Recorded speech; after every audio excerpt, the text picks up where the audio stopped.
ಅಂತ ಮಹಾತ್ಮನಾದ ವಿದುರನ ಒಂದು ಕಥೆಯನ್ನ ಈಗ ಪರೀಕ್ಷಿತ ಕೇಳ್ತಾನೆ. ಪ್ರಶ್ನೆ: ಉದ್ಧವ ಮತ್ತು ಮೈತ್ರೇಯರಂತಹ ಮಹಾತ್ಮರು ಅವನ ಜೊತೆ ಮಾಡಿದಂತಹ ಸಂಭಾಷಣೆಯನ್ನ ನೋಡೋಣ. ಮೊದಲನೇ ಅಧ್ಯಾಯ. ಯಾರು ಓದ್ತೀವಿ?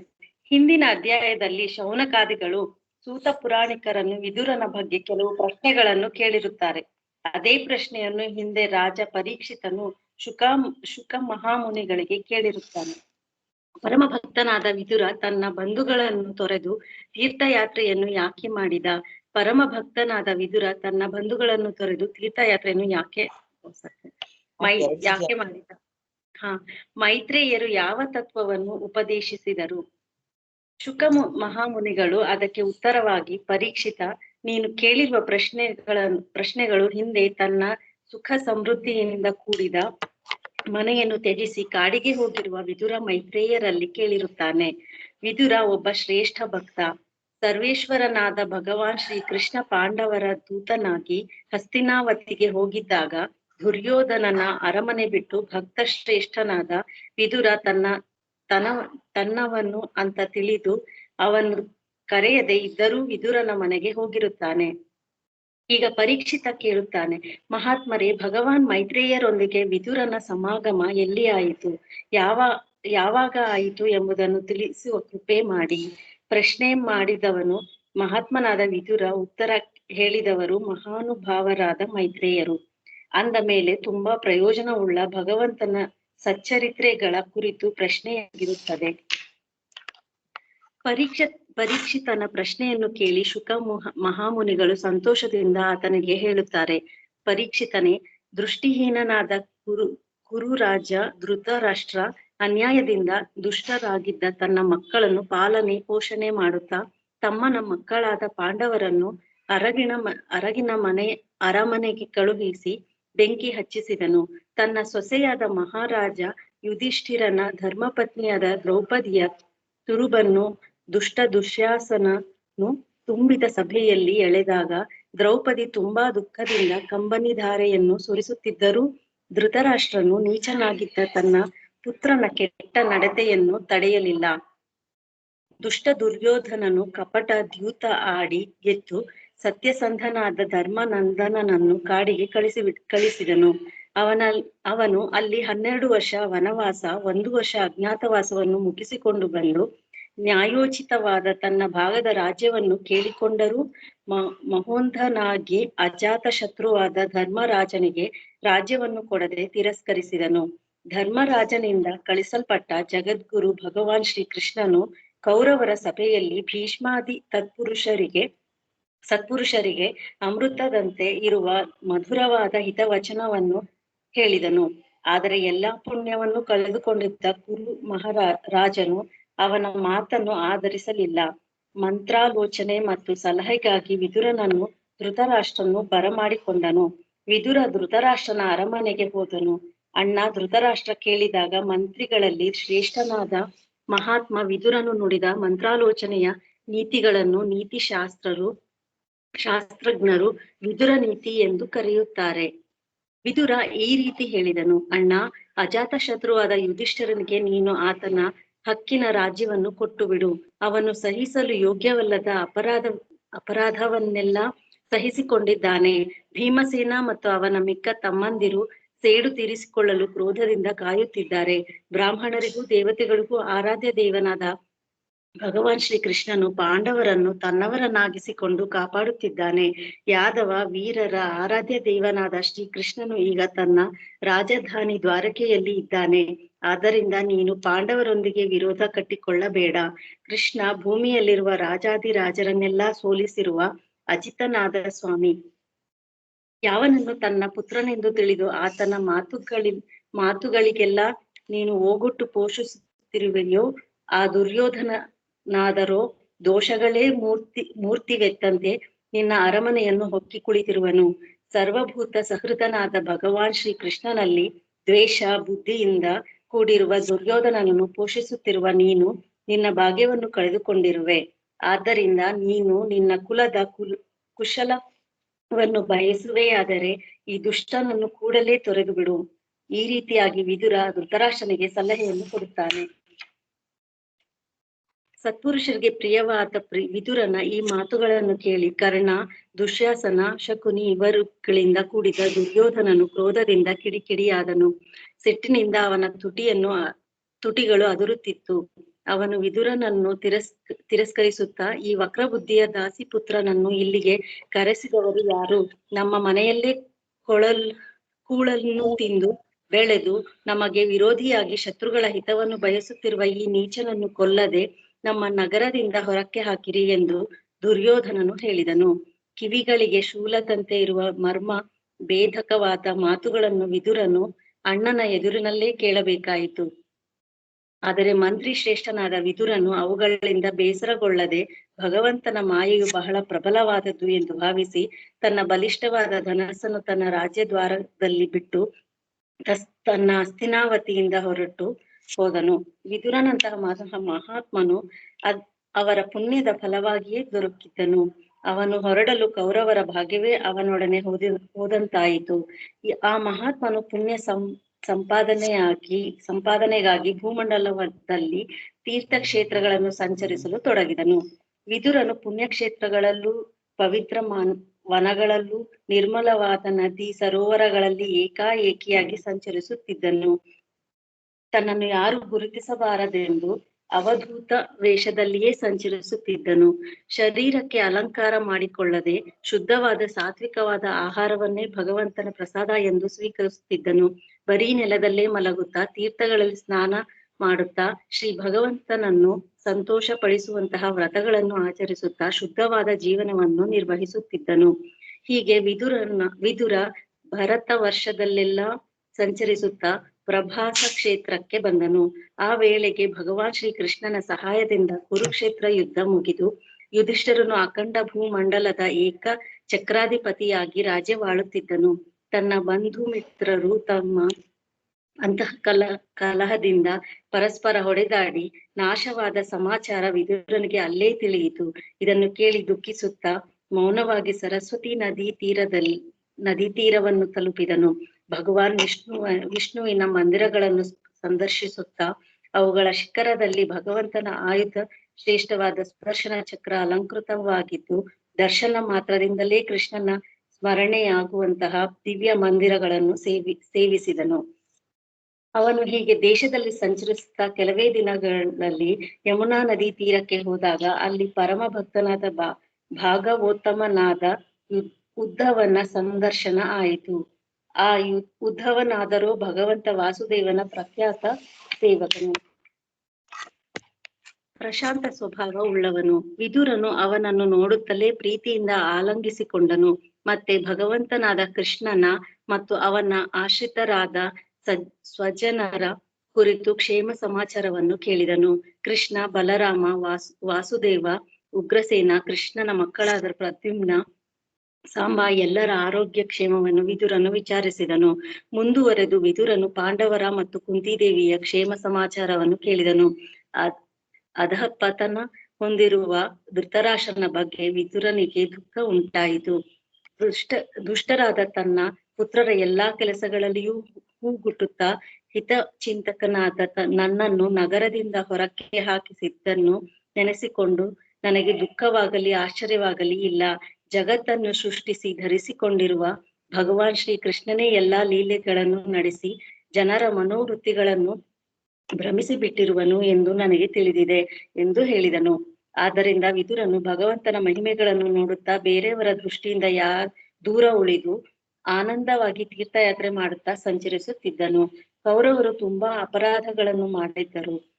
ಧನಮದ, ವಿದ್ಯಾಮದ, ಜಾತಿ ಮದಗಳಿಂದ ಕೊಬ್ಬಿ ಕುರುಡರಾಗಿ ದುರ್ಮಾರ್ಗವನ್ನು ಹಿಡಿದು ತಮ್ಮ ಸೈನ್ಯಗಳಿಂದ ಮತ್ತೆ ಮತ್ತೆ ಭೂಮಿಯನ್ನು ನಡುಗಿಸುತ್ತಿದ್ದರು.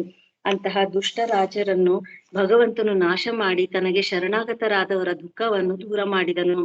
ಉದ್ಧವನೇ, ಭಗವಾನ್ ಶ್ರೀ ಕೃಷ್ಣನು ಜನ್ಮ ಕರ್ಮಗಳಿಂದ ರಹಿತನಾಗಿದ್ದರೂ ದುಷ್ಟರ ನಾಶವನ್ನು ಮಾಡುವುದಕ್ಕಾಗಿ ಮತ್ತು ಭಕ್ತ ಜನರನ್ನು ತನ್ನ ಕಡೆಗೆ ಆಕರ್ಷಿತಗೊಳಿಸಲು ಅವನ ದಿವ್ಯವಾದ ಜನ್ಮ ಕರ್ಮಗಳಾಗುತ್ತದೆ.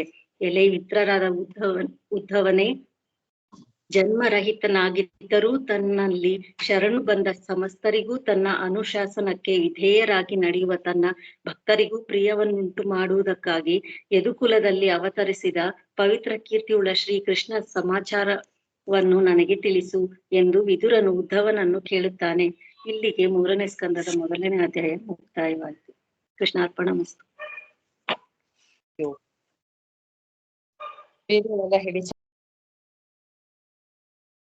ಧೃತರಾಷ್ಟ್ರ ನಿಮಗೆಲ್ಲ ಮಹಾಭಾರತ ಗೊತ್ತಿದೆ. ಒಬ್ಬ ಬ್ಲೈಂಡ್ ಕಿಂಗ್, ಕುರುಡ. ಅವನಿಗೆ ಸಿಗಬೇಕಾದ ರಾಜ್ಯ ಪಾಂಡುವಿಗೆ ಸಿಗುತ್ತೆ, ತಮ್ಮನಿಗೆ. ಇವನು ಬ್ಲೈಂಡ್ ಆಗಿರೋದಕ್ಕೆ. ಆದ್ರೆ ಪಾಂಡು ಸತ್ತೋಗ್ತಾನೆ. ಆದ್ರಿಂದ ಮತ್ತೆ ರಾಜ್ಯದ ಟೇಕ್ ಕೇರ್ ಮಾಡು ಅಂತ ಅವನಿಗೆ ಕೊಟ್ಟಿರ್ತಾರಷ್ಟೇ. ಅವನ್ ರಾಜ ಅಲ್ಲ, ಯುಧಿಷ್ಠಿರ ದೊಡ್ಡವನಾಗೋ ತನಕ ನೀನು ನೋಡ್ಕೋ ಅಂತ ಅವನಿಗೆ ಇದ್ ಮಾಡಿರ್ತಾರೆ. ಆದ್ರೆ ತನ್ನ ಮಕ್ಕಳಿಗೆ ರಾಜ್ಯ ಸಿಗ್ಬೇಕು ಅಂತ ಅವನಿಗೆ ದುಷ್ಟ ಯೋಚನೆ. ಅವನ ಮಕ್ಕಳು ಕೌರವರು ತುಂಬಾ ದುಷ್ಟರು. ಪಾಂಡವರು ಸಣ್ಣವರಾಗಿದ್ದಾಗ ಭೀಮನಿಗೆ ಆಹಾರದಲ್ಲಿ ವಿಷವನ್ನು ಮತ್ತೆ ಅವರಿಗೆ ಅರಗಿನ ಮನೆಯಲ್ಲಿ ಕಳಿಸಿ ಪಾಂಡವರನ್ನ ಎಲ್ಲರನ್ನು, ಕುಂತಿ ಸಮೇತ ಪಾಂಡವರನ್ನ ಸುಟ್ಟು ಬಿಡೋದಕ್ಕೆ ನೋಡಿರ್ತಾನೆ. ಆ ಸಮಯದಲ್ಲಿ ಈ ವಿದುರ ಪಾಂಡವರಿಗೆ ಸಹಾಯ ಮಾಡಿರ್ತಾನೆ. ಅದು ಅವನಿಗೆ ಮೊದ್ಲೇ ಗೊತ್ತಾಗತ್ತೆ, ಇವರ ಪ್ಲಾನು ಕೌರವರದು ಮತ್ತು ಆದ್ರಿಂದ ಶಕುನಿಯದು ಮತ್ತು ದುರ್ಯೋಧನದ್ದು. ಆದ್ರಿಂದ ಅವನೇನ್ ಮಾಡ್ತಾನೆ, ಅಲ್ಲೇ ಒಂದು ಟನಲ್ ತರ ಸೀಕ್ರೆಟ್ ಆಗಿ ಕನ್ಸ್ಟ್ರಕ್ಟ್ ಮಾಡಿ ಅಲ್ಲಿಂದ ಪಾಂಡವರು ತಪ್ಪಿಸ್ಕೊಂಡು ಹೋಗೋದಿಕ್ಕೆ ಅವ್ರಿಗೆ ಸಹಾಯ ಮಾಡಿರ್ತಾನೆ ವಿದುರ. ಮತ್ತೆ ದ್ರೌಪದಿಗೆ ಮಾಡಿದ ಅವಮಾನ, ಮೋಸದಿಂದ ಆಡಿದ ದ್ಯೂತ, ಮತ್ತೆ ರಾಜ್ಯ ಕಳ್ಕೊಂಡ ಪಾಂಡವರಿಗೆ ಅಜ್ಞಾತವಾಸ ಮುಗಿಸಿ ಬಂದ ಮೇಲೂ ರಾಜ್ಯವನ್ನು ಕೊಡದೇ ಇರೋದು, ಇದೆಲ್ಲ ತುಂಬಾ ಮೋಸಗಳನ್ನ ಮಾಡಿರ್ತಾರೆ ಕೌರವರು ಪಾಂಡವರಿಗೆ. ಆದ್ರಿಂದ ಪಾಂಡವರು ಕೃಷ್ಣನನ್ನ ಶಾಂತಿ ಸಂಧಾನಕ್ಕೆ ಕಳಿಸ್ತಾರೆ. ಅವರು ಏನು ಕೃಷ್ಣ ಬರೋದು ಗೊತ್ತಾದಾಗ ಅವನು ಧೃತರಾಷ್ಟ್ರನಿಗೆ ಒಂದು ಸ್ವಲ್ಪವೂ, ದುರ್ಯೋಧನನಿಗಾಗಲಿ ಧೃತರಾಷ್ಟ್ರನಿಗೆ ಆಗಲಿ ಒಂದು ಸ್ವಲ್ಪನೂ ಅವನಿಗೆ ರಾಜ್ಯ ಕೊಡಬಾರ್ದು ಅಂತ ಇರುತ್ತೆ. ಕೃಷ್ಣ ಬಂದು ಎಷ್ಟು ಒಳ್ಳೆ ಮಾತುಗಳನ್ನ, ಹಿತವಚನಗಳನ್ನ ಆಡಿದ್ರು ಭೀಷ್ಮ ಅಂತವ್ರಿಗೆ ಅದು ಸರಿ ಅನ್ಸ್ತಾ ಗೊತ್ತಾಗ್ತಾ ಇರುತ್ತೆ. ಆದ್ರೆ ಕುರುಡು ರಾಜನಿಗೆ ಯಾವ ಕೃಷ್ಣನ ಒಂದು ಸಲಹೆ ಆಗ್ಲಿ ಹಿತವಚನ ಆಗ್ಲಿ ಹಿಡಿಸೋದಿಲ್ಲ. ಯಾಕೆಂದ್ರೆ ಅವನಿಗೆ ಅಷ್ಟು ಮಕ್ಕಳ ವ್ಯಾಮೋಹ. ಅವರ ಮಕ್ಕಳು ಮಾಡ್ತಾ ಇರ್ತಕ್ಕಂತಹ ಕೆಟ್ಟ ಕೆಲಸಗಳ ಮೇಲೆ ಅವನಿಗೆ ಒಂದು ಚೂರು ಪಶ್ಚಾತ್ತಾಪ ಇಲ್ಲ.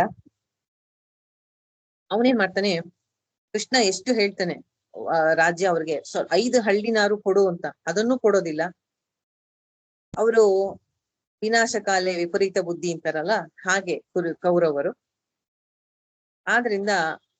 ಆದ್ರೆ ಈ ಧೃತರಾಷ್ಟ್ರನಿಗೆ ಪ್ರೈಮ್ ಮಿನಿಸ್ಟರ್ ಅನ್ಬೋದು, ದ ಮೇನ್ ಸಜೆಷನ್ಸ್ ಕೊಡೋದು ಅಡ್ಮಿನಿಸ್ಟ್ರೇಷನ್ ವರ್ಕ್ ಅಲ್ಲಿ ವಿದುರ ನನ್ನ ಕರ್ಸ್ಕೋತಾನೆ. ಧೃತರಾಷ್ಟ್ರ ತಮ್ಮ, ಅವನು ಧೃತರಾಷ್ಟ್ರನಿಗೆ ವಿದುರ ತಮ್ಮ, ಅವನನ್ನ ಕರ್ಸ್ಕೋತಾನೆ. ಈ ಕೃಷ್ಣ ಬಂದು ಹೀಗೆಲ್ಲ ಹೇಳಿ ಹೋಗಿರ್ತಾನಲ್ಲ, ಅದಕ್ಕೆ ಮುಂದೆ ಏನ್ ಮಾಡ್ಬೇಕು ಅಂತ ಕೇಳೋದಕ್ಕೆ. ಯಾಕೆಂದ್ರೆ ಕೃಷ್ಣ ಎಚ್ಚರಿಸ್ಬಿಟ್ಟು ಹೋಗ್ತಾನೆ, ನನ್ ಮಾತನ್ನ ನೀವು ಕೇಳ್ತಾ ಇಲ್ಲ, ಮುಂದೆ ಆಗ್ತಕ್ಕಂತ ಅನಾಹುತಕ್ಕೆ ನೀನೇ ಕಾರಣ ಅಂತ ಧೃತರಾಷ್ಟ್ರನಿಗೆ ಎಚ್ಚರಿಸ್ಬಿಟ್ಟು ಹೋಗ್ತಾನೆ. ನಿನ್ನ ಮಗನನ್ನ ನೀನು ಒಂದು ನಿಯಂತ್ರಣದಲ್ಲಿ ಇಡದೆ ಹೋದ್ರೆ ಮುಂದೆ ಇಡೀ ಕುರು ವಂಶ ನಾಶ ಆಗತ್ತೆ ಅಂತ ಕೃಷ್ಣ ಎಚ್ಚರಿಸಿ ಹೋಗಿರ್ತಾನೆ. ಅದಕ್ಕೆ ಇವನು ಏನ್ ಮಾಡ್ಬೇಕು ಮುಂದೆ ಅಂತ ಸಲಹೆಗಾಗಿ ವಿದುರನನ್ನ ಕರ್ಸಿರ್ತಾನೆ. ಈಗ ಪರೀಕ್ಷಿತ ಪ್ರಶ್ನೆ ಕೇಳಿದಾನಲ್ವಾ, ಯಾವಾಗ ವಿದುರ ಅಲ್ಲಿಂದ ಹೊರಟ, ಕುರುಕ್ಷೇತ್ರ ಯುದ್ಧದಲ್ಲಿ ಅವನು ಯಾಕೆ ಇರಲಿಲ್ಲ, ಏನಾಯ್ತು ಅಂತ. ಆದ್ರಿಂದ ವಿದುರ ಅದಕ್ಕೆ ಉತ್ತರವಾಗಿ ಶುಕರು ಪರೀಕ್ಷಿತನಿಗೆ ಇದು ಹೇಳ್ತಾ ಇರೋದು. ವಿದುರ ಧೃತರಾಷ್ಟ್ರನ ಅರಮನೆಗೆ ಹೋಗ್ತಾನೆ. ತುಂಬಾ ಎಲ್ಲರಿಗಿಂತ ಮಹಾನ್ ಬುದ್ಧಿವಂತ, ಧರ್ಮಾತ್ಮ. ನಮಗೆ ಹಿಂದಿನ ಸ್ಕಂದದಲ್ಲೇ ಓದಿದೀವಿ, ಯಮಧರ್ಮನ ಅವತಾರ. ಪಾಂಡವ್ಯ ಋಷಿಗಳ ಶಾಪದಿಂದ ವಿದುರನಾಗಿ ಹುಟ್ಟಿರ್ತಾನೆ ಯಮಧರ್ಮರಾಯ. ಯಮಧರ್ಮರಾಯ ಅಂದ್ರೆ ಕೇಳ್ಬೇಕಾ, ಅವನ ನ್ಯಾಯ ಧರ್ಮ. ಅಂತಹ ವಿದುರ ಧೃತರಾಷ್ಟ್ರನ ಅರಮನೆಗೆ ಬರ್ತಾನೆ. ಬಂದು ಅವನಿಗೆ ಕೆಲವು ನೀತಿ ಮಾತುಗಳನ್ನ ಹೇಳ್ತಾನೆ. ಅದನ್ನ ವಿದುರ ನೀತಿ ಅಂತ ಕರೀತಾರೆ. ಅದು ಮಹಾಭಾರತದಲ್ಲಿ ತುಂಬಾ ಡೀಟೇಲ್ ಆಗಿ ಬರುತ್ತೆ. ಇಲ್ಲಿ ಭಾಗವತದಲ್ಲಿ ಈ ರೀತಿಯಾಗಿ ಬಂದಿದೆ. ವಿದುರ ಅಣ್ಣನಿಗೆ ಹೇಳ್ತಾನೆ, ಯುಧಿಷ್ಠಿರ ಅಜಾತ ಶತ್ರು, ಅವನಿಗೆ ಯಾರೂ ಶತ್ರುಗಳಿಲ್ಲ. ಯುಧಿಷ್ಠಿರ ಅಜಾತ ಶತ್ರು ಅಂದ್ರೆ ಮಹಾ ಸತ್ಯಸಂಧ, ಧರ್ಮಿಷ್ಠ, ಅವನಿಗೆ ಯಾರು ಶತ್ರುಗಳಿಲ್ಲ. ಅವನಿಗೆ ನೀನು ಕೊಡಬಾರದ ಕಷ್ಟಗಳನ್ನ ಕೊಟ್ಟಿದ್ದಾರೆ ನಿನ್ನ ಮಕ್ಕಳು. ಪಾಪ ಅದು ಅವನಿಗೆ ಬರ್ಬೇಕಾದಂಥದ್ದೇ ಅಲ್ಲ. ಆದರೆ ನಿನ್ನ ಮಕ್ಕಳು ಅಂತಹ ತೊಂದರೆಗಳನ್ನ ಕೊಟ್ಟಿದ್ದಾರೆ ಅವನಿಗೆ. ಅವನು ಯಾರ ಹತ್ರನೂ ಶತ್ರುತ್ವ ಮಾಡ್ತಕ್ಕಂಥವನಲ್ಲ. ಅಂತಹವನಿಗೆ ಎಂತೆಂತ ಕಷ್ಟಗಳು ನಿನ್ ಮಕ್ಕಳು ಕೊಟ್ಟಿದ್ದಾರೆ, ಎಂತ ಘೋರವಾದ ತೊಂದರೆಗಳನ್ನ ಕೊಟ್ಟಿದ್ದೀರಾ. ಸಾಕ್ ಮಾಡು ನೀನ್ ಮಾಡೋ ತೊಂದರೆಗಳನ್ನ. ಸಹಿಸಕ್ಕೆ ಆಗದೆ ಇರ್ತಕ್ಕಂತಹ ಅಪರಾಧಗಳನ್ನೆಲ್ಲ ಪಾಪ ಸಹಿಸ್ಕೊಂಡಿದ್ದಾರೆ ಅವರು ಪಾಂಡವರು. ಎಂತೆಂತಹ ಅವಮಾನಗಳಿಗೆ ಅವರಿಗೆ ಮಾಡಿದೀರಾ, ಆದರೂ ತಡ್ಕೊಂಡಿದಾರ ಅವರು. ಅವರಲ್ಲಿ ಭೀಮಸೇನ ಇದಾನಲ್ಲ, ಅವನು ಮಹಾ ಬಲಶಾಲಿ. ಅವನ ಒಂದೊಂದು ತೋಳುಗಳಲ್ಲೂ 1000 ಆನೆಗಳ ಬಲ ಇದೆ. ನೀವು ಮಾಡ್ತಕ್ಕಂತಹ ಒಂದೊಂದು ಅಪರಾಧಗಳು ಅವನಿಗೆ ಎಷ್ಟು ಕೋಪ ಬರುತ್ತೆ ಅಂದ್ರೆ, ಅವನು ಮತ್ತು ಅರ್ಜುನ, ನಕುಲ, ಸಹದೇವರು ತಡ್ಕೊಂಡಿದ್ದಾರೆ ಅಣ್ಣನ ಮೇಲಿನ ಗೌರವದಿಂದ. ಅವರು ನಿಮ್ಮ ಮೇಲೆ ಸೇಡ್ ತೀರ್ಸ್ಕೊಳಕ್ಕೆ ಕಾಯ್ತಾ ಇದ್ದಾರೆ. ಎಲ್ಲಾ ರೀತಿಯಿಂದಾನು ಹೇಳ್ತಾ ಇದ್ದಾನೆ. ಮೊದಲನೇದಾಗಿ ಹೇಳಿದ್ದು, ಅವರು ಏನೂ ತಪ್ಪು ಮಾಡದಂತವರಲ್ಲ. ಅವ್ರಿಗೆ ಯಾಕೆ ನೀನು ಈ ರೀತಿ ತೊಂದರೆಗಳನ್ನ ಕೊಟ್ರಿ, ನೀವು ಕೊಟ್ರು ಅವರೆಲ್ಲ ತಡ್ಕೊಂಡಿದ್ದಾರೆ. ಎರಡನೇದಾಗಿ, ಭೀಮ ಮತ್ತು ಮಿಕ್ಕ ಅಣ್ಣ ತಮ್ಮಂದರು ಬಹಳ ಬಲಶಾಲಿಗಳು. ಏನಂದ್ರೆ, ಭೀಮನನ್ನ ಕಂಡ್ರೆ ಇವನಿಗೂ ಭಯ, ಧೃತರಾಷ್ಟ್ರನಿಗೂ ಅಷ್ಟು ಶಕ್ತಿ ಅವನಿಗೆ. ನಿಮ್ಗೆಲ್ಲ ಗೊತ್ತಿರ್ಬೇಕು, ಕುರುಕ್ಷೇತ್ರ ಯುದ್ಧದಲ್ಲಿ ಎಲ್ಲ ಕೌರವರನ್ನ ಕೊಂದಿದ್ದೇ ಭೀಮ. ಅದರಲ್ಲಿ 90 ಜನ ಅಂತೆ, 99 ಜನ. ಒಬ್ಬ ಮಾತ್ರ ಪಾಂಡವರ ಕಡೆ ಹೋಗ್ತಾನೆ. 100 ಜನದಲ್ಲಿ ಒಬ್ಬ ಪಾಂಡವರ ಕಡೆ ಬರ್ತಾನೆ. ಅವನನ್ನ ಶಕುನಿ ಕೊಲ್ತಾನೆ.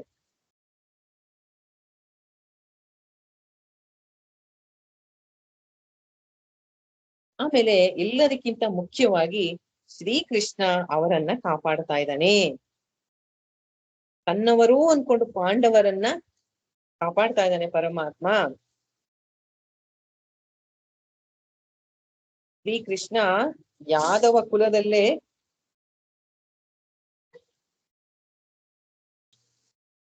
ನೀನು ಪಾಂಡವರ ಜೊತೆ ವೈರ ಕಟ್ಕೋಬೇಡ. ಯಾಕೆ ಅಂದ್ರೆ ಅವರಿಗೆ ಶ್ರೀಕೃಷ್ಣನ ರಕ್ಷಣೆ ಇದೆ. ಕೃಷ್ಣ ಯಾದವರಲ್ಲೇ ಅವರಿಗೆ ಆರಾಧ್ಯ ದೈವ, ಯದುಕುಲ ತಿಲಕ. ಅವನು ಇನ್ನು ದ್ವಾರಕೆಯಲ್ಲಿ ಇದ್ದಾನೆ ಕೃಷ್ಣ. ತನ್ನ ಇಡೀ ಭೂಮಂಡಲದ ಎಷ್ಟೋ ಜನ ರಾಜರನ್ನ ಕೃಷ್ಣ ಸೋಲಿಸಿ ಎಲ್ಲರಿಂದ ಅಜೇಯನಾಗಿದ್ದಾನೆ. ಕೃಷ್ಣನ ರಕ್ಷಣೆಯಲ್ಲಿ ಇದ್ದಾರೆ ಪಾಂಡವರು. ಅಂತಹ ಪಾಂಡವರ ಜೊತೆ ನೀನು ದ್ವೇಷ ಕಟ್ಕೋಬೇಡ. ಭೂಮಿ ಮೇಲಿರೋ ರಾಜರನ್ನೆಲ್ಲ ಕೃಷ್ಣ ಸೋಲ್ಸಿದಾನೆ ಅಂದ್ರೆ ಕೃಷ್ಣ ಹೇಳ್ದಂಗೆ ಆ ರಾಜರೆಲ್ಲ ಕೇಳ್ತಾರೆ. ಅಂದ್ರೆ ಪಾಂಡವರ ಪರ ಕೃಷ್ಣ ನಿಂತ ಅಂದ್ರೆ ಅವರೆಲ್ಲರೂ ಕೃಷ್ಣನಿಗೆ, ಪಾಂಡವರಿಗೆ ಸಪೋರ್ಟ್ ಮಾಡ್ತಾರೆ. ಎಲ್ಲದಕ್ಕಿಂತ ಮುಖ್ಯವಾಗಿ ನಿನ್ನ ಮಗ ಅಧರ್ಮಿ ದುರ್ಯೋಧನ ಎಲ್ಲಾ ದೋಷಗಳಿಂದ ತುಂಬಿದಾನೆ.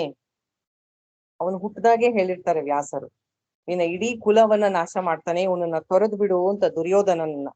ಆಗ ವಿದುರನು ಹೇಳಿರ್ತಾನೆ, ಇವನ್ ಕೇಳಿರಲ್ಲ ಧೃತರಾಷ್ಟ್ರ, ಇಡೀ ನಿನ್ನ ವಂಶವನ್ನೇ ನಾಶ ಮಾಡ್ತಾನೆ ಅವನು, ಕುಲ ನಾಶಕ. ಪರಮಾತ್ಮನಾದ ಶ್ರೀಕೃಷ್ಣನ ಮೇಲೆ ಅವನಿಗೆ ಎಷ್ಟು ದ್ವೇಷ ಇದೆ. ಅಂತಹ ದುರ್ಯೋಧನನ್ನ ಪೋಷಣೆ ಮಾಡ್ತಾ ಇದೆಯಲ್ಲ ನೀನು, ನಿನ್ನ ದೌರ್ಭಾಗ್ಯಕ್ಕೆ ನಾನು ಏನ್ ಹೇಳಿ, ನಿನ್ನ ಕುಲದ ನಾಶ ಆಗತ್ತೆ, ಈ ತರ ಮಾಡ್ಬೇಡ. ಆದ್ರಿಂದ ಈ ದುಷ್ಟ ಆಲೋಚನೆಗಳನ್ನ ಬಿಟ್ಬಿಡು, ಪಾಂಡವರಿಗೆ ಅವರ ಹಕ್ಕಿನ ರಾಜ್ಯವನ್ನ ಕೊಡು ಅಂತ ವಿದುರ ನೀತಿಯ ಒಂದು ಸಮಗ್ರವಾಗಿ ಏನಿದೆ ಅದನ್ನ ಮಾತ್ರ ಇಲ್ಲಿ ಭಾಗವತದಲ್ಲಿ ತಗೊಂಡಿದ್ದಾರೆ. ಈ ರೀತಿಯಾಗಿ ಧೃತರಾಷ್ಟ್ರನಿಗೆ ಹಿತವಚನಗಳನ್ನ ಹೇಳ್ತಾನೆ. ಪಾಂಡವರಿಗೆ ಅವರ ಹಕ್ಕನ್ನ ಕೊಟ್ಬಿಡು, ಅವ್ರಿಗೆ ಸಲ್ಲಬೇಕಾದ ರಾಜ್ಯ ಕೊಟ್ಬಿಡು. ಪರಮಾತ್ಮ ಶ್ರೀಕೃಷ್ಣ ಅವರ ಜೊತೆ ಇದ್ದಾನೆ. ಅವರ ವೈರ ಕಟ್ಕೋಬೇಡ ನೀನು ಅಂತ ಹೇಳ್ತಾನೆ.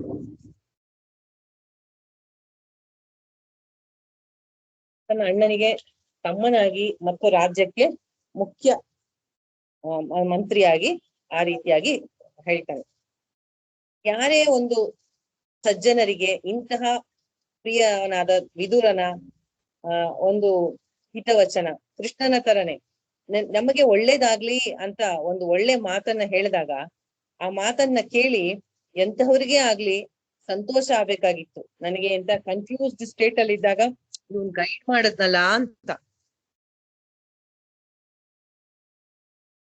ಅವನ ನಮ್ಮ ಹಿತಕ್ಕಾಗಿ ಹೇಳ್ತಾನೆ, ನಮ್ಮ ಒಳ್ಳೇದಕ್ಕಾಗಿ ಹೇಳ್ತಾನೆ, ನಮ್ಮ ಕುಲದ ರಕ್ಷಣೆಗಾಗಿ ಹೇಳ್ತಾನೆ ಅಂತ ಆಗ್ಬೇಕಾಗಿತ್ತು.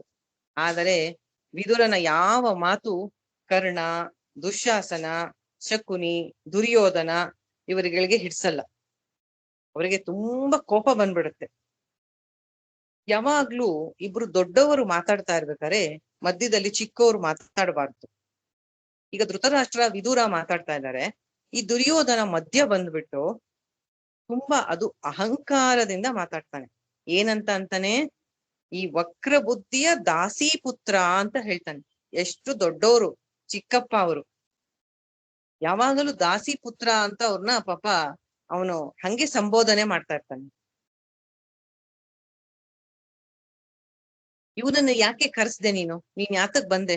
ನಮ್ಮನೇಲೆ ಕೂಳನ್ನು ತಿಂದು ಅಂದ್ರೆ ಊಟ ಮಾಡ್ಕೊಂಡ್ ಬಿದ್ದಿದ್ಯಾ, ನಮಗೆ ವಿರೋಧವಾಗಿ ಮಾತಾಡ್ತೀಯಾ, ನಮ್ಮ ಶತ್ರುಗಳಿಗೆ ಹಿತ ಬಯಸ್ತೀಯ ನಿನ್ನ ವಯಸ್ಸಾಗಿದೆ ಮುದ್ಕ ಅಂತ ಹೊಲ್ದೆ ಬಿಡ್ತಾ ಇದ್ದೀನಿ, ನೀನಿನ್ನ ಈ ನಮ್ಮ ರಾಜ್ಯದಲ್ಲಿ ಇರ್ಬೇಡ, ಹೊರಟೋಗು, ಇಲ್ಲಿಂದ ಇರ್ಬೇಡ ನೀನು, ಹೋಗು ಅಂತ ದುರ್ಯೋಧನ ಹೇಳ್ತಾನೆ.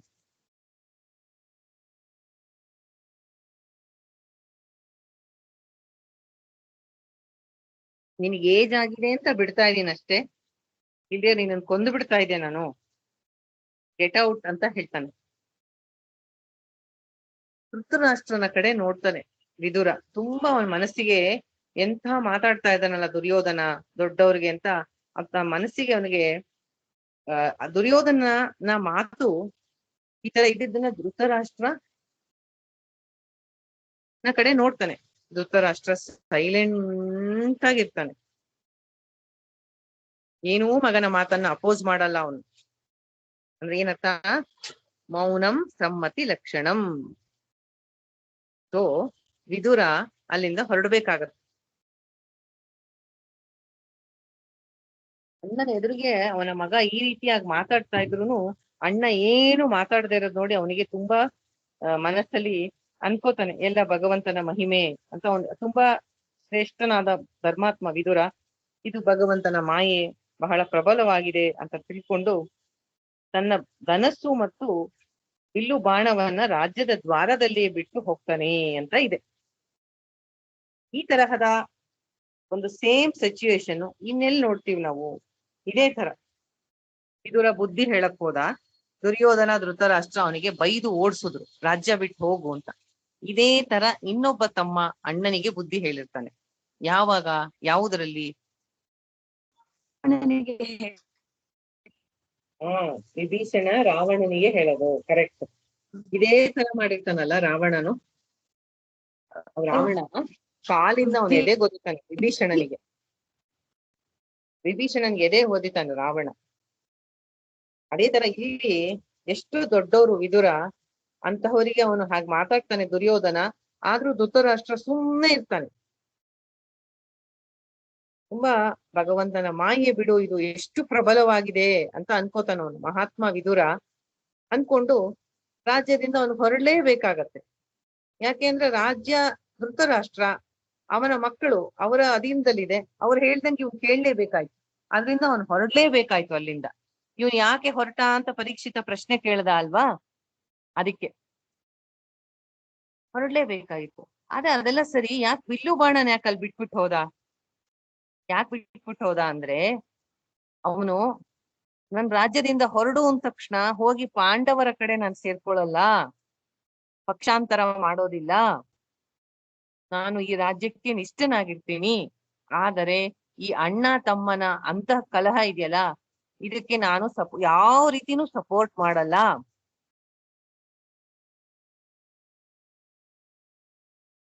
ನನಗೆ ಈ ಯುದ್ಧದಲ್ಲಿ ಯಾವುದೇ ಆಸಕ್ತಿ ಇಲ್ಲ. ಅಣ್ಣ ತಮ್ಮಂದರು ಹೀಗೆ ಜಗಳ ಆಡೋದು ನನ್ಗೆ ತುಂಬಾ ನೋವಾಗತ್ತೆ. ನಾನು ಯಾರ ಕಡೆನೂ ಹೋಗೋದಿಲ್ಲ. ಪಕ್ಷ ಅಂತ ಅಂದ್ರೆ ಅವ್ರು ಅನ್ಕೋಬಾರ್ದಲ್ವಾ, ಬಿಲ್ಲು ಬಾಣ ತಗೊಂಡ್ ಹೊರಟ ಪಾಂಡವರ ಕಡೆ ಅಂತ. ನಾನು ಯಾರ ಜೊತೆನೂ ಯುದ್ಧ ಮಾಡಲ್ಲ ಅಂತ ಹೇಳಿ ತನ್ನ ಧನುಸ್ಸನ್ನ, ಅದರ ಬಾಣಗಳನ್ನ ಎಲ್ಲವನ್ನು ರಾಜ್ಯದ ದ್ವಾರದಲ್ಲೇ ಇಟ್ಬಿಟ್ಟು ಲೈನ್ ಅನ್ನ ನಾವು ಅರ್ಥ ಮಾಡ್ಕೋಬೇಕು. ಪಾಂಡವರಿಗೆ ಇಷ್ಟು ತೊಂದರೆ ಕೊಡ್ತಾ ಇದ್ರು ಈ ಕೌರವರು, ಇಷ್ಟು ದುಷ್ಟರಾಗಿದ್ರು. ಅವರನ್ನ ಇಷ್ಟು ದಿನ ಒಂದು ರಕ್ಷಣೆಯಂತೆ ವಿದುರ ಅವರ ಜೊತೆ ಇದ್ದಿದ್ದಕ್ಕೆ ಅವರ ರಕ್ಷಣೆ ಆಗ್ತಿತ್ತೇನೋ. ಯಾಕೆಂದ್ರೆ ಮಳೆ ಬಂದಾಗ ಛತ್ರಿ ಹಿಡಿತೀವಲ್ಲ, ಹಾಗೆ ಕೌರವರಿಗೆ ರಕ್ಷಣೆಗೆ ಛತ್ರಿಯ ತರ ಅವನಿದ್ದ ವಿದುರ. ಈಗ ಅವನು ಅಲ್ಲಿಂದ ಹೊರಟ ಅಂದ್ರೆ ಕೌರವರ ಪುಣ್ಯವೆಲ್ಲ ಹೋಯ್ತು. ಅವರ ಮೃತ್ಯು ಅರಮನೆಯನ್ನ ವಿದುರ ಬಿಟ್ಟ, ಅವರ ಮೃತ್ಯು ಅವರ ಅರಮನೆಯನ್ನ ಎಂಟ್ರಾಯ್ತು. ಎಲ್ಲಿ ಧರ್ಮ ಇರುತ್ತೋ ಅಲ್ಲಿಯವರೆಗೂ ರಕ್ಷಣೆ ಇರುತ್ತೆ. ಯಾವಾಗ ಧರ್ಮಾತ್ಮರು ಮಹಾತ್ಮರು ಅವರಿಗೆ ನೋಯಿಸ್ತೀವಿ, ಅವರನ್ನ ಅಲ್ಲಿಂದ ಅವ್ರು ಹೊರಟ್ರೋ ಅಲ್ಲಿ ಶುರು ಆಯ್ತು ಇವರ ಅಧಪತನ.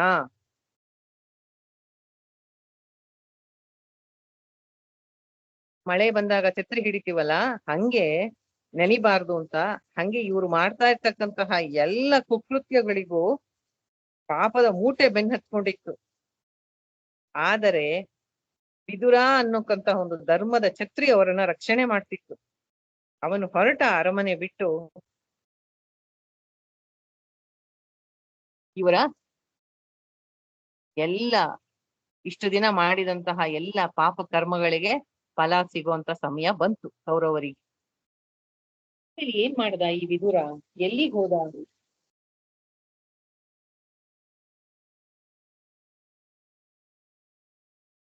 ಅವನು ತೀರ್ಥಯಾತ್ರೆ ಮಾಡಕ್ಕೆ ಶುರು ಮಾಡ್ದ. ಇಡೀ ಭೂಮಂಡಲದಲ್ಲಿ ತೀರ್ಥ ಕ್ಷೇತ್ರಗಳನ್ನ ಸಂಚಾರ ಮಾಡಕ್ಕೆ ಶುರು ಮಾಡ್ದ. ಅವನು ಎಲ್ಲೆಲ್ಲೂ ಪುಣ್ಯ ಕ್ಷೇತ್ರಗಳಿಗೆ ಹೋಗ್ತಾನೋ, ಒಂದು ನಾವು ಜ್ಞಾಪಕ ಇಟ್ಕೋಬೇಕು, ಹಸ್ತಿನಾವತಿ ತುಂಬಾ ದೊಡ್ಡ ರಾಜ್ಯ. ಅದರ ಮುಖ್ಯ ಮಂತ್ರಿ ಅಥವಾ ಪ್ರಧಾನ ಮಂತ್ರಿ ಅಂದ್ರೆ ಅವನು ಎಲ್ಲರ ಬಗ್ಗೆ ತುಂಬಾ ಪ್ರಸಿದ್ಧನಾಗಿದ್ದ, ತುಂಬಾ ಫೇಮಸ್ ಆಗಿದ್ದ. ಅವನು ಯಾವುದೇ ರಾಜ್ಯಕ್ಕೆ ಎಲ್ಲಿ ಹೋಗ್ಲಿ ವಿದುರ ತೀರ್ಥಯಾತ್ರೆ ಮಾಡ್ತಾ ಹೋಗ್ಬೇಕಾದ್ರೆ ಎಲ್ಲ ರಾಜ್ಯಗಳಲ್ಲೂ ಅವನು ತುಂಬಾ ಪ್ರಸಿದ್ಧಿ ಪಡೆದಿರ್ತಾನೆ. ಅವನಿಗೆ ಯಾರೂ ತನ್ನನ್ನ ಒಂದು ಗುರುತಿಸೋದಾಗ್ಲಿ, ತನಗೆ ಮರ್ಯಾದೆ ಕೊಡೋದಾಗ್ಲಿ, ತನಗೆ ಅಟೆನ್ಷನ್ ಕೊಡೋದಾಗ್ಲಿ ಇಷ್ಟ ಇರೋದಿಲ್ಲ ಅವನಿಗೆ. ಅವನು ಮಾಡ್ತಾ ಇರೋದು ತೀರ್ಥಯಾತ್ರೆ. ತೀರ್ಥ ಕ್ಷೇತ್ರಗಳಲ್ಲಿದ್ದು ಭಗವಂತನ ಸ್ಮರಣೆ, ಧ್ಯಾನ, ಭಕ್ತಿಯಲ್ಲಿ ಇರಬೇಕು ಅಂತ. ಓ ವಿದುರ, ಧೃತರಾಷ್ಟ್ರನ ಮಂತ್ರಿ, ಪ್ರಧಾನ ಮಂತ್ರಿ ಅಂತ ಅವನನ್ನ ಗುರ್ತಿಸೋದು ಅವನಿಗೆ ಇಷ್ಟ ಇರೋದಿಲ್ಲ. ಆದ್ರಿಂದ ವೇಷ ಬದಲಾಯಿಸ್ಕೊಂಡು ಅವಧೂತನಂತೆ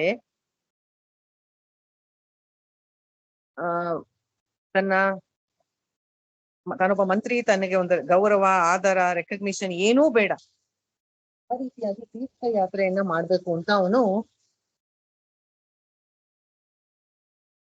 ಮನಸ ವಾಚ ಪರಮಾತ್ಮನಿಗೆ ತನ್ನನ್ನ ತಾನು ಕಂಪ್ಲೀಟ್ ಆಗಿ ಟ್ಯೂನ್ ಟು ದ ಡಿವಿನಿಟಿ ಅಂತಾರಲ್ಲ, ಪರಮಾತ್ಮನ ಚಿಂತನೆಯಲ್ಲೇ ಇರ್ತಾ ಇದ್ದ. ತನ್ನ ಇಂದ್ರಿಯಗಳನ್ನೆಲ್ಲ, ಮನಸ್ಸು ಇಂದ್ರಿಯಗಳನ್ನ ಪರಮಾತ್ಮನ ಚಿಂತನೆಯಲ್ಲಿ ಇಟ್ಕೊಂಡಿದ್ದ. ಅವನು ಯಾವ ಜಾಗಕ್ಕೆ ಹೋಗ್ತಾನೆ ಆ ಜಾಗದಲ್ಲಿ ಆ ತೀರ್ಥಕ್ಷೇತ್ರದ ಮಹಿಮೆಯನ್ನ, ಅಲ್ಲಿರ್ತಕ್ಕಂತಹ ಭಗವಂತನ ದೇವಸ್ಥಾನದಲ್ಲಿರ್ತಕ್ಕಂತಹ ಅವನ ದಿವ್ಯ ಮೂರ್ತಿಯನ್ನ, ಆ ಮಹಿಮೆಯನ್ನ ತಿಳ್ಕೊಂಡು ಅದರಲ್ಲೇ ಕಂಪ್ಲೀಟ್ ಆಗಿ ತನ್ನನ್ನ ತಾನು ಭಗವಂತನ ಸ್ಮರಣೆಯಲ್ಲಿ ತೊಡಗಿಸ್ಕೊಂಡ್ಬಿಟ್ಟಿದ್ದ. ತೀರ್ಥಯಾತ್ರೆಯನ್ನ ಎಲ್ಲಾ ಜಾಗಗಳಲ್ಲಿ, ಇಡೀ ಭೂಮಂಡಲದಲ್ಲಿ ಈ ರೀತಿ ಮಾಡ್ತಾ ಇದ್ದ.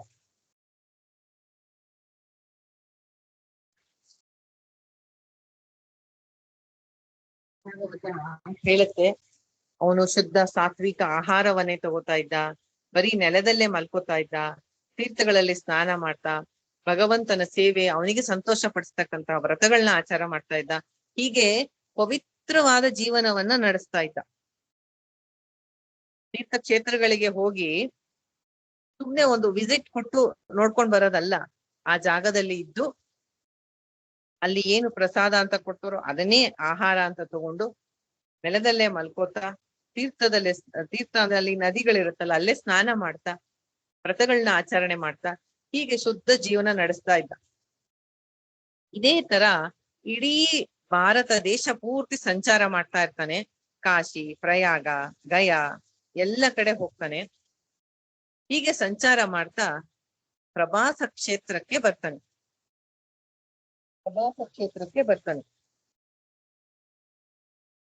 ಅಲ್ಲಿ ಅವನಿಗೆ ಗೊತ್ತಾಗತ್ತೆ, ಆ ವೇಳೆಗಾಗ್ಲೇ ಕುರುಕ್ಷೇತ್ರ ಯುದ್ಧ ಮುಗಿದಿರುತ್ತೆ.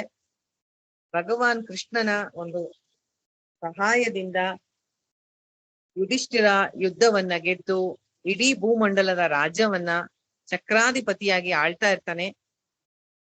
ತನ್ನ ಬಂಧು ಮಿತ್ರರು ಈ ತರ ಪರಸ್ಪರ ಹೊಡೆದಾಡಿ ನಾಶ ಆದ್ರಲ್ಲ ಅಂತ ಸಮಾಚಾರ ತಿಳಿಯುತ್ತೆ ವಿದುರನಿಗೆ. ಅದನ್ನ ಕೇಳಿ ದುಃಖ ಆಗತ್ತೆ ತುಂಬಾ ಅವನಿಗೆ. ಅಂದ್ರೆ ಕುರುಕ್ಷೇತ್ರ ಯುದ್ಧಕ್ಕೂ ಮುಂಚೆ ಹೊರಟವನಲ್ವಾ ಅವನು ತೀರ್ಥಕ್ಷೇತ್ರದಲ್ಲಿ ಎಲ್ಲಾ ಕಡೆ. ಈಗ ಅವನು ಪ್ರವಾಸ ಕ್ಷೇತ್ರಕ್ಕೆ ಬಂದಾಗ ಗೊತ್ತಾಗತ್ತೆ ಯುದ್ಧದ ಪರಿಣಾಮ ಈ ರೀತಿ ಆಗಿದೆ. ಕೌರವರೆಲ್ಲ ನಾಶ ಆದ್ರು, ಪಾಂಡವರಿಗೆ ರಾಜ್ಯ ಸಿಕ್ತು ಕೃಷ್ಣನ ದಯೆಯಿಂದ. ಅಣ್ಣ ತಮ್ಮಂದ್ರು ಒಬ್ರಿಗೊಬ್ರು ಹೀಗೆ ಹೊಡೆದಾಡದ್ರಲ್ಲ ಅಂತ ಅವನಿಗೆ ಬೇಜಾರಾಗತ್ತೆ. ಸರಸ್ವತಿ ನದಿ ತೀರದಲ್ಲಿ ಕುತ್ಕೊಂಡಿರ್ತಾನೆ. ತನ್ನ ದುಃಖವನ್ನ, ತನ್ನ ವಂಶ ಹೀಗೆ ನಾಶ ಆಯ್ತಲ್ಲ ಕೌರವ ವಂಶ ಅಂತ ವಿಷ್ಣುವಿನ ದೇವಸ್ಥಾನಗಳನ್ನ, ಎಲ್ಲೆಲ್ಲಿ ಪರಮಾತ್ಮನ ಅವನ ಸುದರ್ಶನ ಚಕ್ರದಿಂದೆಲ್ಲ ಅಲಂಕೃತವಾದಂತಹ ದೇವಸ್ಥಾನಗಳಲ್ಲಿ ಅದನ್ನ ನೋಡಿದ ತಕ್ಷಣ ಕೃಷ್ಣನ ಸ್ಮರಣೆ ಆಗ್ಬೇಕು ಅಂತ ಮಂದಿರಗಳನ್ನೆಲ್ಲ ಅವನು ನೋಡ್ತಾ ಇರ್ತಾನೆ. ಹೀಗೆ ಸಂಚಾರ ಮಾಡ್ತಾ ಮಾಡ್ತಾ ಅವನು ಯಮುನಾ ನದಿ ತೀರಕ್ಕೆ ಬರ್ತಾನೆ. ಯಮುನಾ ನದಿ ತೀರಕ್ಕೆ ಬಂದಾಗ ಅಲ್ಲಿ ಅವನಿಗೆ ಉದ್ಧವನ ಸಂದರ್ಶನ ಆಗತ್ತೆ.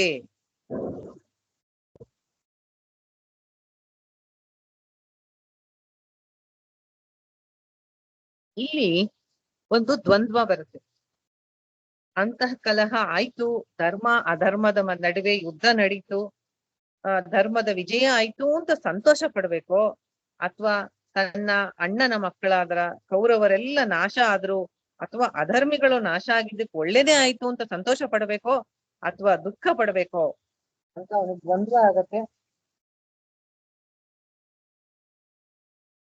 ರಾಮಾಯಣ ಮತ್ತು ಮಹಾಭಾರತಕ್ಕಿರೋ ವ್ಯತ್ಯಾಸ ನೋಡಿ. ರಾಮಾಯಣದಲ್ಲಿ ರಾಮ ರಾಜ್ಯವನ್ನ ನೀನ್ ತಗೊಳಪ್ಪ ಅಂತ ಭರತನಿಗೆ ಕೊಡ್ತಾನೆ. ಆಮೇಲೆ ರಾಮ ಕಾಡಿಗೆ ಹೋದ್ರೆ ಭರತ ಬಂದು ಅಣ್ಣ ನನಗೆ ರಾಜ್ಯ ಬೇಡ ನೀನು ತಗೋ ಅಂತ ಹೇಳ್ತಾನೆ. ಅಣ್ಣ ನೀನು ಬರೋ ತನಕ 14 ವರ್ಷಗಳು ನಾನು ರಾಜ್ಯವನ್ನ ನಿನ್ನ ಪರವಾಗಿ ನಿರ್ವಹಣೆ ಮಾಡ್ತಿರ್ತೀನಿ ಅಷ್ಟೇ ಅಂತ ಹೇಳ್ತಾನೆ. ಮಹಾಭಾರತದಲ್ಲಿ ಯುಧಿಷ್ಠಿರನಿಗೆ ಸಲ್ಲಬೇಕಾದಂತಹ ರಾಜ್ಯವನ್ನ, ಅವನ ಹಕ್ಕನ್ನ ಸಹ ಇವರು ಕಿತ್ಕೋತಾರೆ ಕೌರವರು. ಹೀಗೆ ಯುದ್ಧ ಮಾಡ್ತಾ ತೀರ್ಥಯಾತ್ರೆ ಮಾಡ್ತಾ ಬಂದ ಯಮುನಾ ನದಿ ತೀರದಲ್ಲಿ ಉದ್ಧವನ ದರ್ಶನ ಆಗತ್ತೆ. ಯಾರು ಈ ಉದ್ಧವ? ಉದ್ಧವ ಕೃಷ್ಣನ ಅನನ್ಯ ಭಕ್ತ, ಕೃಷ್ಣನ ಸೇವಕ, ಅದ್ರ ಜೊತೆಗೆ ಕೃಷ್ಣನ ಸೋದರ ಸಂಬಂಧಿ, ಅಂದ್ರೆ ಅವನ ಕಸಿನ್ ಬ್ರದರ್ ಸಹ. ಅವನು ನೋಡಕ್ಕೆ ಕೃಷ್ಣ ಇದ್ದಂಗೆ ಇರ್ತಾನಂತ ಉದ್ಧವ, ಮಹಾನ್ ಕೃಷ್ಣ ಭಕ್ತ. ಈ ಉದ್ಧವ ಬೃಹಸ್ಪತಿಗಳ ಶಿಷ್ಯ. ಬೃಹಸ್ಪತಿ ಯಾರು? ದೇವತೆಗಳ ಗುರು, ಅವರ ಶಿಷ್ಯನಾಗಿರ್ತಾನೆ ಅವನೇ ಉದ್ಧವ. ಉದ್ಧವನಂತಹ ಶ್ರೇಷ್ಠ ಭಕ್ತನ ದರ್ಶನ ಆದ ತಕ್ಷಣ ಇವನ ಮನಸ್ಸಿಗೆ ಶಾಂತಿ ಸಮಾಧಾನ ಆಗತ್ತೆ. ವಿದುರನಿಗೆ ಓಡಿ ಹೋಗಿ ಉದ್ಧವನನ್ನ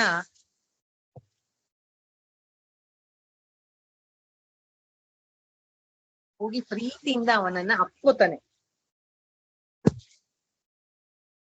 ಅವನು ಕೃಷ್ಣನ ಸಂಬಂಧಿ, ಕೃಷ್ಣನ ಭಕ್ತ, ಕೃಷ್ಣನ ಸ್ವಜನ ಅಂತಾನೆ ಇವನಿಗೆ ಅವನ ಮೇಲೆ ತುಂಬಾ ಪ್ರೀತಿ. ಆದ್ರಿಂದ ಕೃಷ್ಣನ ಮತ್ತು ಕೃಷ್ಣನ ಮತ್ತು ಯದುಕುಲದ ಎಲ್ಲರ ಕ್ಷೇಮ ಸಮಾಚಾರವನ್ನ ಕೇಳ್ತಾನೆ.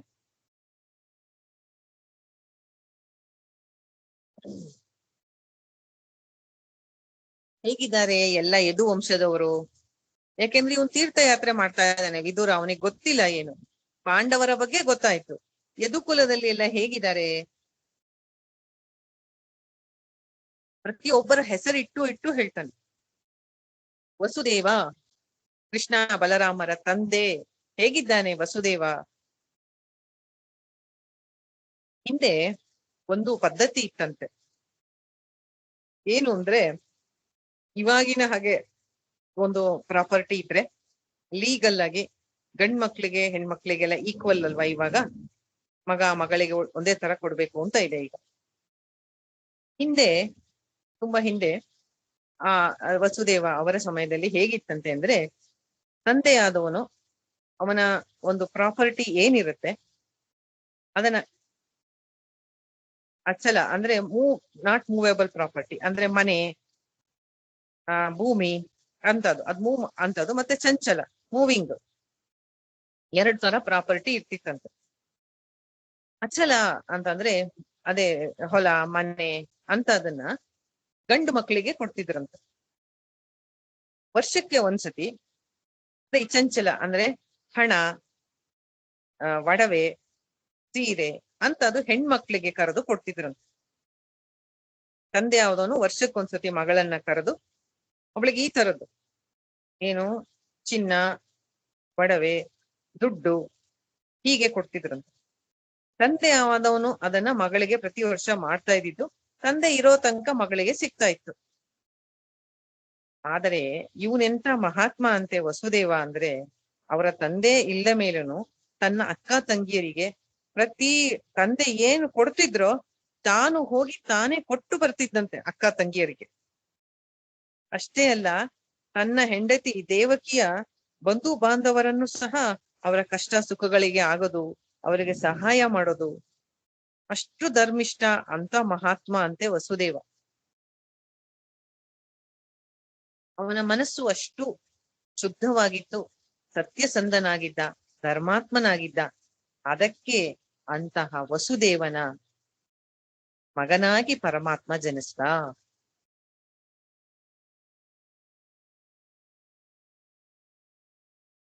ನಾವು ಕೃಷ್ಣನ ಸ್ವಜನರನ್ನ, ಕೃಷ್ಣನ ಜೊತೆ ಯಾರ್ಯಾರು ಅಸೋಸಿಯೇಟ್ ಆಗ್ತಾರೆ ಪ್ರತಿಯೊಬ್ಬರೂ ಅವನ ಹತ್ರದಿಂದ ನೋಡಿದಾಗ ಅವರು ತುಂಬಾ ಶುದ್ಧ ಆತ್ಮರಾಗಿರ್ತಾರೆ, ತುಂಬಾ ಒಳ್ಳೆ ಧರ್ಮ ಸತ್ಯ ಪಾಲನೆ ಮಾಡಂತವರಾಗಿರ್ತಾರೆ.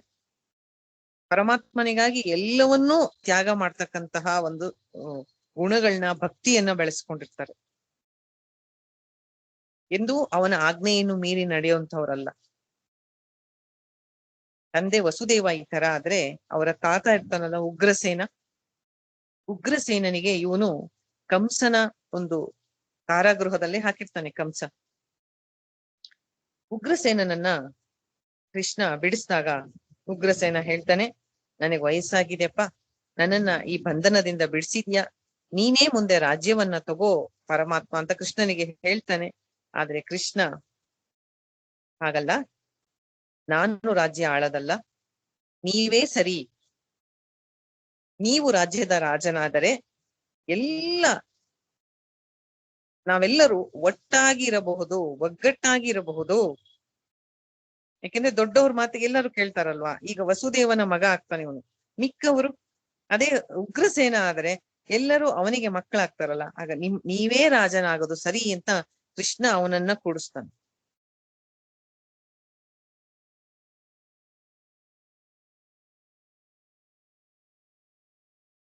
ಇನ್ನ ಪಾಂಡವರು ಕೃಷ್ಣನನ್ನ ಸಖಭಾವದಿಂದ ನೋಡ್ತಿದ್ರು.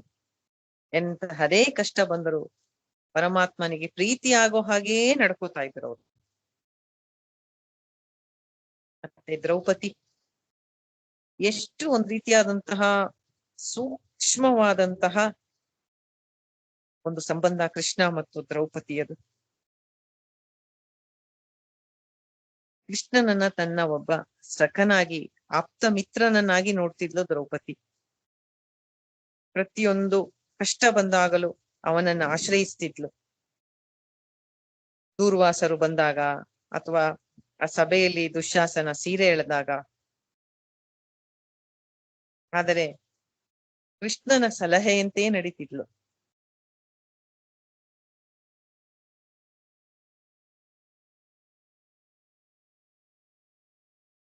ಕೃಷ್ಣನ ಜೊತೆ ನಾವು ಯಾವುದೇ ಒಂದು ಸಂಬಂಧವನ್ನ ಭಕ್ತಿಯಿಂದ, ನಮ್ಮ ಒಂದು ಒಪ್ಪಿಗೆ ಆಗುವಂತಹ ಒಂದು, ನಮ್ಮ ಮನಸ್ಸಿಗೆ ಸರಿ ಅನ್ಸಂತಹ ಒಂದು, ನಮ್ಮ ಯೋಗ್ಯತೆಗೆ ತಕ್ಕಂತ ಒಂದು ಸಂಬಂಧವನ್ನ ನಾವು ಮಾಡ್ತೀವಲ್ಲ, ಅದು ನಮಗೆ ಇಂತಹವರ ಒಂದು ದ್ರೌಪದಿ, ಪಾಂಡವರು, ಅವನ ತಂದೆ ತಾಯಿ ವಸುದೇವ, ದೇವಕಿ, ಯಶೋಧ, ನಂದ, ಇವರೆಲ್ಲ ಕೃಷ್ಣನ ಏಕಾಂತ ಭಕ್ತರು. ಅವರಿಂದ ನಾವು ಇನ್ಸ್ಪಿರೇಷನ್ ತಗೋಬೇಕು. ನಾನು ಯಾವ ರೀತಿ ಪರಮಾತ್ಮನನ್ನ ನೋಡ್ತೀನಿ? ವಾತ್ಸಲ್ಯ ಭಾವದಲ್ಲಿ ನೋಡ್ತೀನ? ಸಖ್ಯ ಭಾವದಲ್ಲಿ ನೋಡ್ತೀನ? ಗೋಪಿಯರ ಹಾಗೆ ಮಾಧುರ್ಯ ಭಾವದಲ್ಲಿ ನೋಡ್ತೀನ? ಪ್ರಹ್ಲಾದನ ಹಾಗೆ ಶಾಂತರಸ, ಹನುಮಂತನ ಹಾಗೆ ದಾಸ್ಯರಸ, ಕಂಸ ಭಯ ಯಾವಾಗ ಬರ್ತಾನೋ ಕೃಷ್ಣ, ಸದಾ ಕೃಷ್ಣನಲ್ಲೇ ಮನಸ್ಸು. ಶಿಶುಪಾಲ ಜೆಲಸ್, ಹೊಟ್ಟೆ ಕಿಚ್ಚು. ಹಿರಣ್ಯಾಕ್ಷ, ಹಿರಣ್ಯಕಶಿಪು ದ್ವೇಷ, ಅದೇ ಶಿಶುಪಾಲ ದಂತವಕ್ರನೇ.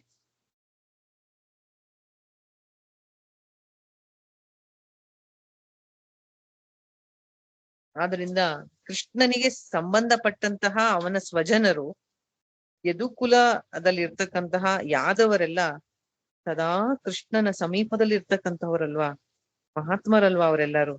ಆದ್ರಿಂದ ಇವನು ವಿದುರ ಹೇಳ್ತಾನೆ, ವಸುದೇವ ಹೇಗಿದ್ದಾನೆ, ಉಗ್ರಸೇನ ಹೇಗಿದ್ದಾನೆ, ಕೃಷ್ಣನ ಮಕ್ಕಳಾದ ಪ್ರದ್ಯುಮ್ನ, ಸಾಂಬ ಹೇಗಿದ್ದಾರೆ, ಬೇರೆ ಯಾದವರು,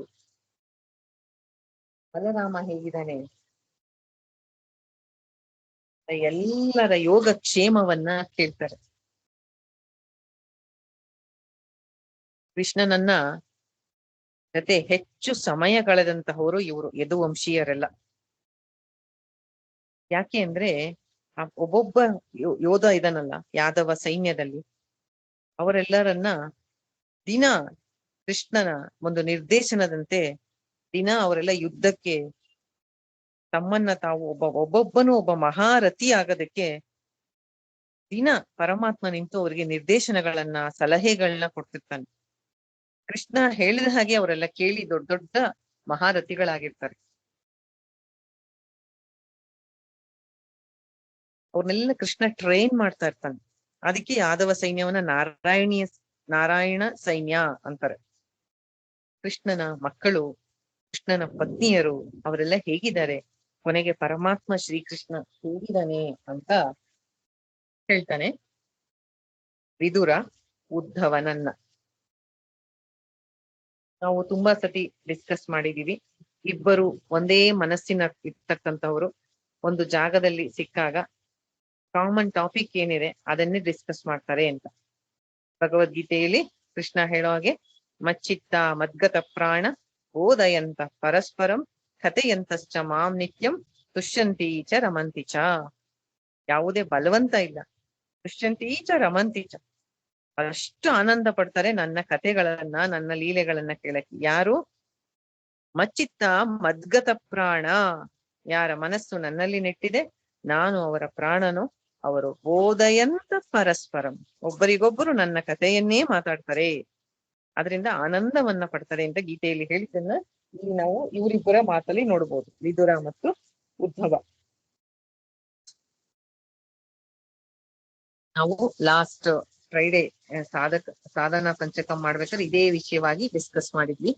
ನಮ್ಮ ಮೈಂಡ್ ಹೆಂಗಿರುತ್ತೆ, ನಾವು ಅಂಥವ್ರನ್ನೇ ಫ್ರೆಂಡ್ ಮಾಡ್ಕೋತೀವಿ. ನಮ್ಮ ಮೈಂಡ್ ಅಲ್ಲಿ ಏನ್ ತರ ಥಾಟ್ಸ್ ಇರುತ್ತೆ, ನಮ್ಮ ಸುತ್ತ ಅಂಥದೇ ವರ್ಲ್ಡ್ ಮಾಡ್ಕೋತೀವಿ, ಅಂತಹದೇ ಫ್ರೆಂಡ್ಸ್ ನ ಸೆಲೆಕ್ಟ್ ಮಾಡ್ತೀವಿ.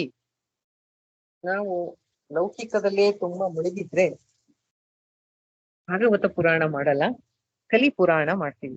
ಕಲಿ ಪುರಾಣ ಅಂದ್ರೆ ಲೌಕಿಕ ವಿಷಯಗಳನ್ನೇ, ಅವ್ರ ಹಂಗೆ ಇವ್ರ ಹಿಂಗೆ ಗಾಸಿಪ್ಪಿಂಗು,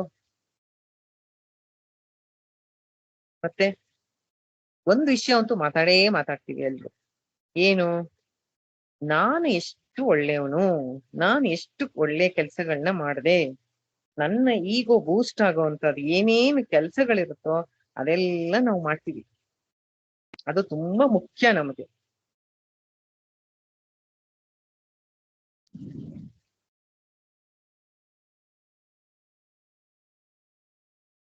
ಇದಕ್ಕೆ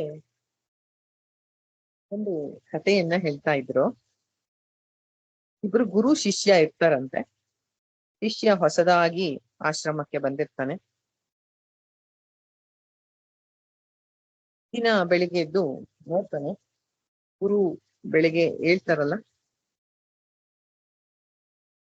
ಎದ್ದ ತಕ್ಷಣ ಒಂದು 30-40 ಮಿನಿಟ್ಸ್ ಏಕಾಂತದಲ್ಲಿದ್ದು ಜಪವನ್ನ ಮಾಡ್ತಾರೆ.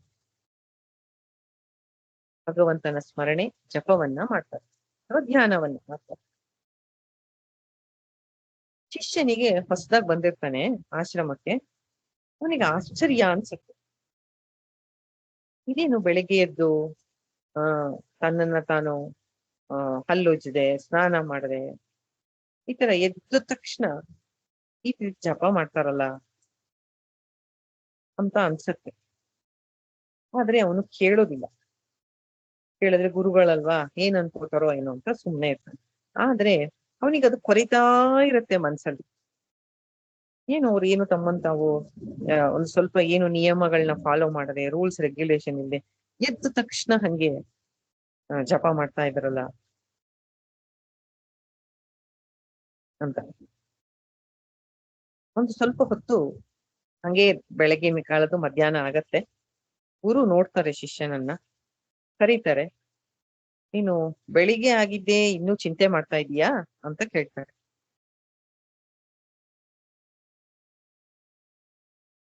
ಆಗ ಶಿಷ್ಯನಾದವನು ಗುರುವಿನ ಮುಂದೆ, ಹೌದು ಗುರುಗಳೇ, ನನ್ಗೆ ಅದೇ ಕೊರಿತಾ ಇದೆ ಮನ್ಸಲ್ಲಿ. ಅದೇ ನೀವು ಹಾಸಿಗೆಯಿಂದ ಎದ್ಬಿಟ್ಟು ಹಂಗ್ ಜಪ ಮಾಡಿದ್ರಿ ಅಂತ ಕೇಳ್ತಾನೆ. ಆಗ ಗುರು ಕೊಟ್ಟ ಉತ್ತರ ಏನು ಅಂದ್ರೆ, ನಾವು ನಿದ್ದೆಯಿಂದ ಎದ್ದ ತಕ್ಷಣ, ಕಣ್ಣು ಬಿಟ್ಟ ತಕ್ಷಣ ನಾನು ಎದ್ದೆ, ನಾನು ಅಂತಕ್ಕಂತಹ ಅಹಂ ಬಂದ ತಕ್ಷಣ ನನಗೆ ಜಗತ್ತಿನ ದರ್ಶನ ಆಗತ್ತೆ ಅಲ್ವಾ. ಅಲ್ಲಿಯವರೆಗೂ ಇರ್ಲಿಲ್ಲ. ನಾನು ಅನ್ನೋದು ಬಂತು, ಜಗತ್ತು ಕಾಣಿಸ್ಕೊಂತು.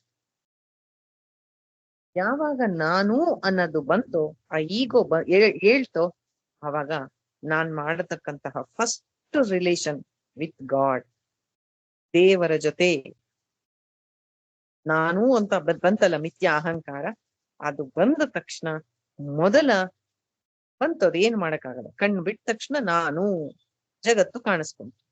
ನಾನು ಬಂದ ತಕ್ಷಣ ಮೊದಲ ನನ್ನ ಸಂಬಂಧ, ನನ್ನ ಪ್ರಾರ್ಥನೆ ಭಗವಂತನದಾಗಿರ್ಬೇಕು. ನಾನು ಜೀವಾತ್ಮ ಅನ್ನೋ ಭಾವ ಬಂದ ತಕ್ಷಣ ನನ್ನ ಪ್ರಾರ್ಥನೆ ಭಗವಂತನದಾಗಿರ್ಬೇಕು. ಮಿಕ್ಕ ಎಲ್ಲವೂ ಲೌಕಿಕ ವಿಷಯಗಳು ಪಕ್ಕಕ್ಕೆ, ಸೈಡ್. ನನ್ನ ಫಸ್ಟ್ ರಿಲೇಶನ್ ದೇವರ ಜೊತೆ. ಅದಕ್ಕಿಂತ ಮುಖ್ಯವಾದದ್ದು ಇನ್ಯಾವುದೂ ಇಲ್ಲ, ಮಿಕ್ಕಿದ್ದೆಲ್ಲ ಆಮೇಲೆ. ಇದು ಇದು ಕಥೆ ಅಲ್ಲ, ನಡೆದಿದ್ದು. ಅವ್ರು ಹೇಳಿದ್ರು, ನಾನು ಅದನ್ನ ಹೇಳ್ತಾ ಇದ್ದೀನಿ ಅಷ್ಟೇ.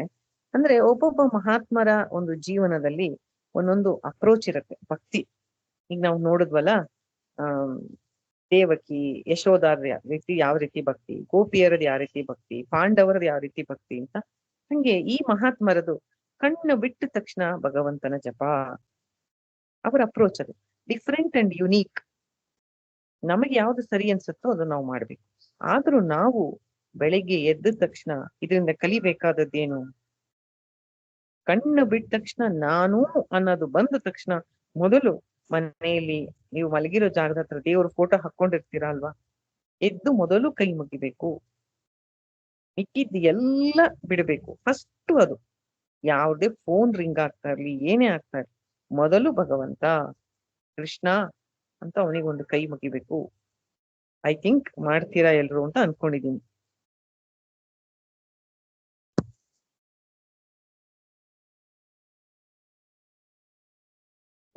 ಒಬ್ಬೊಬ್ಬ ಮಹಾತ್ಮರದು ಒಂದೊಂದ್ ರೀತಿಯ ಅಪ್ರೋಚ್ ಇರುತ್ತೆ. ಶಬರಿಯದು ನೋಡಿ, ನಾನು ಯಾವುದು ಬೆಸ್ಟ್, ಅದು ಕೃಷ್ಣನಿಗೆ, ರಾಮನಿಗೆ. ಯಾವ ಹಣ್ಣು ತುಂಬಾ ರುಚಿಯಾಗಿದೆ ಅದು ಪರಮಾತ್ಮನಿಗೆ. ಅದು ನನಗೆ ಗೊತ್ತಾಗದು ಹೆಂಗೆ? ಆದ್ರಿಂದ ಅದನ್ನ ಅವಳು ಕಚ್ಚಿ ಕಚ್ಚಿ ಕೊಟ್ಲು ಅಂತ ವಾಲ್ಮೀಕಿ ರಾಮಾಯಣದಲ್ಲಿ ಇಲ್ಲ, ಬೇರೆದಲ್ಲಿ ಇದೆ. ಅಂದ್ರೆ ಅವಳು ಟೇಸ್ಟ್ ಮಾಡ್ತಿದ್ದಿದ್ದು ಅವಳಿಗೋಸ್ಕರ ಅಲ್ಲ, ಯಾವುದು ಬೆಸ್ಟ್ ಅದು ನಾನು ಪರಮಾತ್ಮನಿಗೆ ಆಫರ್. ಅದು ಅವಳ ಭಕ್ತಿಯ ಭಾವನೆ. ಇವರ ಭಕ್ತಿಯ ಭಾವನೆ ಏನು? ಈ ಗುರುಗಳದು, ನಾನು ಎದ್ದ ತಕ್ಷಣ ಮೊದಲ ನನ್ನ ನೆನಪು ಪರಮಾತ್ಮ. ಒಬ್ಬೊಬ್ಬ ಭಕ್ತರದು ಒಂದೊಂದು ರೀತಿ. ಅವ್ರನ್ನ ಇಮಿಟೇಟ್ ಮಾಡ್ಬೇಕಾಗಿಲ್ಲ, ನಮಗೆ ಅದು ಯಾವ್ದು ಅನ್ಸುತ್ತೋ ನಮಗೆ ಇನ್ಸ್ಪೈರ್ ಮಾಡ್ಕೋಬೇಕಾದ್ರಿಂದ.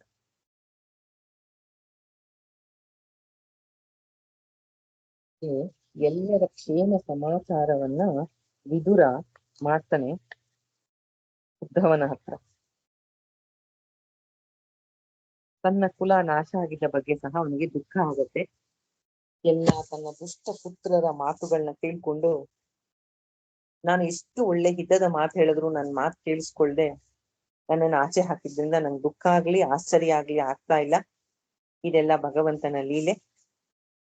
ಜನಗಳಲ್ಲಿ ಅವರವರ ಮನಸ್ಸಿನಲ್ಲಿ ಇರ್ತಕ್ಕಂತಹ ಇದನ್ನ ಅವರವರ ಭ್ರಮೆಯಿಂದ ಹಾಗೆ ಅವರು ನಡ್ಕೋತಾರೆ ಅಂತ ಭಗವಂತನ ಮಹಿಮೆಗಳನ್ನ ಕೊಂಡಾಡ್ತಾ ಎಲ್ಲರ ದೃಷ್ಟಿಯಿಂದ ದೂರ ಉಳಿದು ಅನಂತವಾಗಿ ತೀರ್ಥಯಾತ್ರೆ ಮಾಡ್ತಾ ಸಂಚಾರ ಮಾಡ್ತಿದ್ದ ವಿದುರ. ದುಷ್ಟರಾದ ಕೌರವರ ನಾಶ ಮಾಡಿಸಿ ಧರ್ಮಾತ್ಮರಾದ ಪಾಂಡವರಿಗೆ ರಾಜ್ಯವನ್ನು ಕೊಡಿಸ್ತಾ ಪರಮಾತ್ಮ ತನ್ನ ಭಕ್ತರ ದುಃಖವನ್ನು ದೂರ ಮಾಡ್ದ. ಅಂತಹ ಜನ್ಮಗಳೇ ಇಲ್ದಿರ್ತಕ್ಕಂತಹ ಜನ್ಮಗಳಿಂದ ರಹಿತನಾಗಿದ್ದರೂ ದುಷ್ಟ ಶಿಕ್ಷಣ ಶಿಷ್ಟ ರಕ್ಷಣಾ ಮಾಡಕ್ಕೋಸ್ಕರ ಅವನ ದಿವ್ಯವಾದ ಜನ್ಮಗಳಾಗುತ್ತೆ. ಉದ್ಧವ ತನ್ನ ಭಕ್ತರನ್ನ ಸದಾ ಕಾಪಾಡ್ತಕ್ಕಂತಹ ಯದುಕುಲದಲ್ಲಿ ಅವತಾರ ಮಾಡಿದಂತಹ ಶ್ರೀ ಕೃಷ್ಣನ ಸಮಾಚಾರವನ್ನ ನನಗೆ ತಿಳಿಸು ಅಂತ ಹೇಳ್ತಾನೆ ವಿದುರ. ಈ ಉದ್ಧವ ಈ ಪ್ರಶ್ನೆಗಳಿಗೆ ಏನು ಉತ್ತರವನ್ನ ಕೊಡ್ತಾನೆ ಮುಂದಿನ ಕ್ಲಾಸ್ ಅಲ್ಲಿ ನೋಡೋಣ.